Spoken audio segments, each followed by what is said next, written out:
too. Yeah. But interestingly, though, I was telling Ajahn Amro this story. I think it was after I'd been in Anagarika, I told him this story. And he says, but you know, the pendulum is always centered under. Oh, it's just moving. It's moving, but it's always centered. Yeah.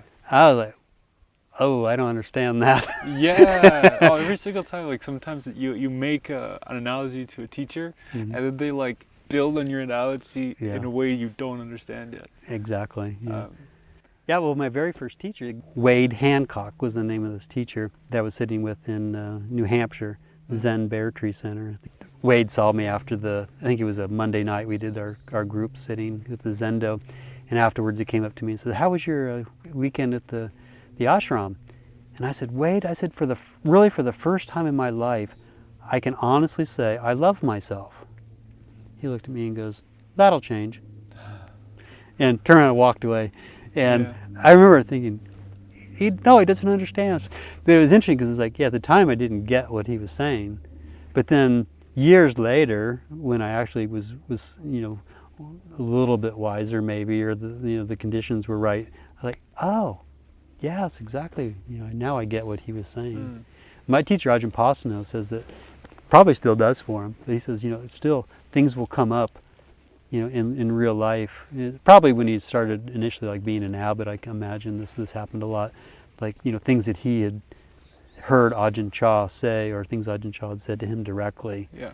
It was like years later, it's like, oh, that's what Ajahn Chah meant. And you suddenly like understand what they mean. Exactly, like that, like you could think, oh, like, oh, I love myself. Oh, that'll change. You're thinking, well, yeah, of course I'm going to have doubt about myself or something like that, but that's not what he was pointing to. He was pointing to... The self will change.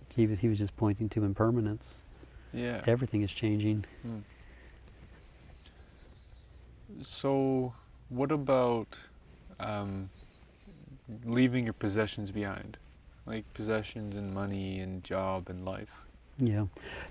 The only issue I had when I decided to, when I was thinking of, because initially it was to quit my job and move into this ashram. I still had like savings accounts and investments that I'd had, and the only thought that scared me was health insurance. Oh yeah. It was really weird. It's like rationally going through all the different scenarios and situations. Like committing to being celibate, or not having the choice of what profession. If you're going to this ashram, they're going to tell you what job you're going to do, and having somebody else give you a schedule that you have to follow. And there were issues with all of those things, but I was like fine to giving up all of those.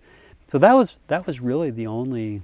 Everything else, it was like I could see the benefits of this lifestyle, or it just sort of already fit into that model I had of like the peace pilgrim, to sort of you should just give, and you'll get what you seek. And you'd ask like what was that particular moment, was doing that Galinka retreat. So I had that experience of the pendulum, and just sort of this really works.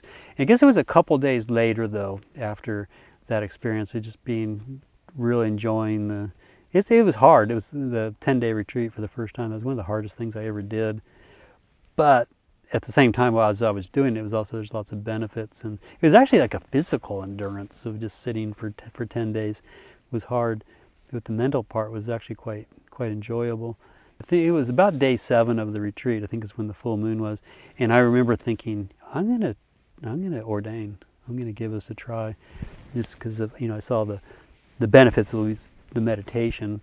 And then the other thing too, I guess one reason I decided to ordain, at least I went to Arrow River up in Thunder Bay, Ontario, and then I went to Abhayagiri, and then I went down to Metta. I was checking out all 3 of these different monasteries in North America to consider ordaining.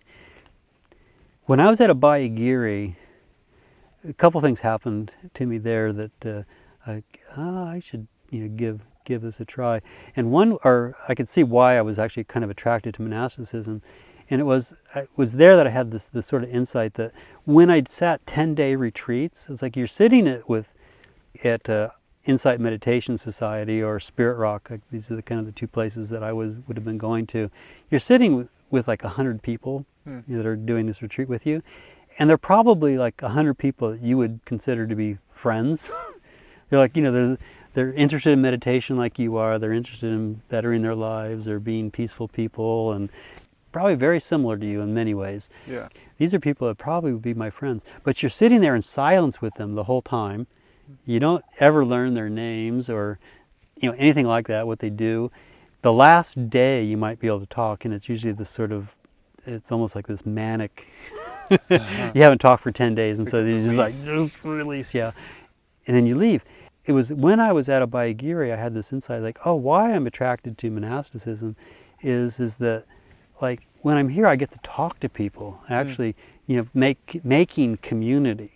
It's people that are here they're dealing with parents who are aging. They're dealing with issues with their own health and how to deal with that. They're dealing with, really world life issues that you don't deal with in a meditation retreat. Yeah, in a monastery you can trade, like conversation, like ideas, and ask for help, and look for advice, and offer advice. And I'm finding this very enjoyable with Birkin. Yeah. So where did you ordain? Abhayagiri in California, Northern California. I remember one of the reasons I decided to ordain there, one of my favorite stories about that was the rainy season was just starting. And at the time, most of us were living in tents year-round. And we had a couple of trailers. So we used to call it the RV Hara. Vihara is the name for monastery, so RV, recreational vehicle, RV Hara. And so it was kind of a joke, but a lot of people lived in like campers and little trailers and stuff, and most of them were ones that were like kind of falling apart, and people they gave them to Ajahn Jeff down at Metta. And I heard then when Ajahn Jeff found out that we were starting this, he actually gave us a lot of the original trailers and stuff. So a lot of that came from Ajahn Jeff in his community. So, but they were older, and most of them leaked, and so it was starting to rain, and it was a really cold, just probably a few degrees, a degree or two above freezing, and pouring down rain, and we had to get out and put tarps over all these things, and Ajahn Pasana was giving the instructions or giving the work assignments that morning. He must have sensed that we were all very gloomy about this, just sort of, can I go out in the rain and get soaking wet, and you're tired already, and you're hungry, and so Ajahn Pasana's reflection that morning was, we could take refuge in the weather or not. Ding. I don't understand.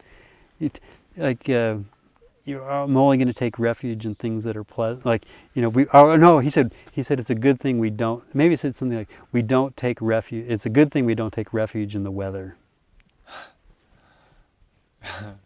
Yeah, because the weather can hurt your practice. You can hurt your practice, or it's always, if you're taking refuge in something that's unstable, it's never going to give you stable results. Yeah. And so it's like, if you're only going to take refuge in the weather when it's pleasant, then what's your refuge going to be when it's not pleasant? Yeah. So you should just find refuge that's pleasant. Or not you find stable. refuge. You find refuge in something stable, like and the Buddha, Dhamma, and the Sangha. Exactly. Yeah. When I heard Ajahn Pasana say that, I was like, okay, I can.